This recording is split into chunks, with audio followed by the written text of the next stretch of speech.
તમારો ભલે ને હોય ચાણક્ય સાથેનો સંબંધ, પણ વિસાવદરના મતદારો ઉતારી દેશે તમારો ઘમંડ.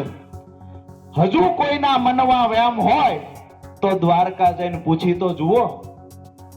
જરાસંઘના જોધા દેખાવમાં તો ખૂબ મોટા, જરાસંઘના જોધા દેખાવમાં ખૂબ મોટા.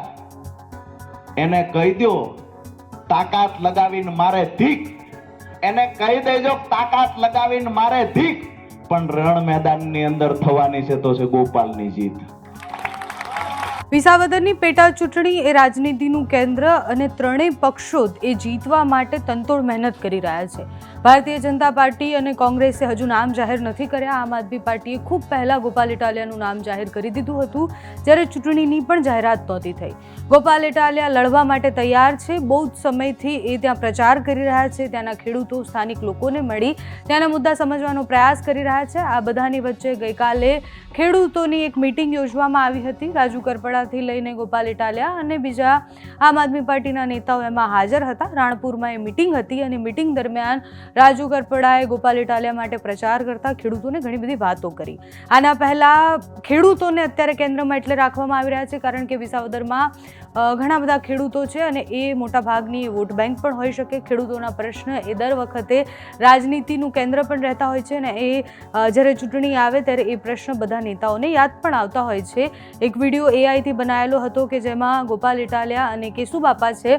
કેશુબાપાએ ગોપાલ ઇટાલિયાને આશીર્વાદ આપતા દેખાય છે અને ખેડૂતો માટે લડવાની વાત કરતા દેખાય છે.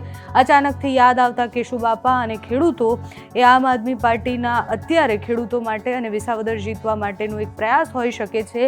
આમ આદમી પાર્ટી ખેડૂતોના પ્રશ્નને લઈને છેલ્લા કેટલાય સમયથી વિસાવદરમાં ગોપાલ ઇટાલિયાનું નામ જાહેર થયું, એના પછી અલગ અલગ રીતના રજૂઆત પણ કરતા દેખાયા છે. ગઈકાલની મીટિંગમાં શું થયું, રાજુ કરપડાએ ખેડૂતોને શું સંદેશ આપ્યો તે સાંભળો.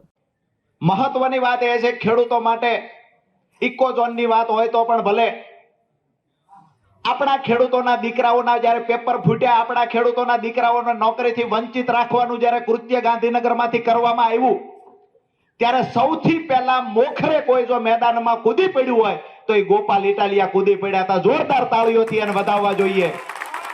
12 દિવસ સુધી આપણા ખેડૂતો, માતાઓએ અને ખેડૂતોએ પેટે પાટા બાંધીને આપણા દીકરાને ભણવા માટે મોકલ્યો, નોકરી મળે એના માટે તૈયારી કરવા 2 વર્ષ સુધી ગાંધીનગરમાં ખર્ચો કર્યો. જ્યારે પેપર આવ્યું ત્યારે અમુક ઉદ્યોગપતિઓના દીકરા, પૈસા વાળાના દીકરા, ભાજપ સાથે મળેલા હોય એના દીકરાઓને ભરતી કરવા માટે થઈ પેપર ફોડવામાં આવ્યું. ત્યારે આ ગુજરાતની અંદરથી માત્ર ને માત્ર કોઈ આગેવાનો લડવા ગયા હોય તો ગોપાલભાઈ નિશુદાન લડવા ગયા હતા. કોઈ પાર્ટીનો નેતા ના કહી શકે કે અમે ખેડૂતો માટે બોલ્યા છીએ. તો આજે અભિનંદન આપું છું વિસાવદરની ધરતીની સાથે વિસાવદરના લોકોને કે ગુજરાતની નજર જેના પર છે એવો નવયુવાન ખેડૂત પુત્ર આપણને અહીંયા ઉમેદવાર તરીકે મળ્યો છે.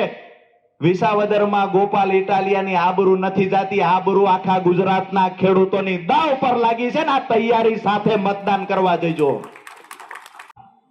19 તારીખ પછી રિઝલ્ટ આવશે અને રિઝલ્ટ પછી દરેક સહકારી મંડળીઓ વાળા અત્યારથી હિસાબ રેડી કરીને રાખે.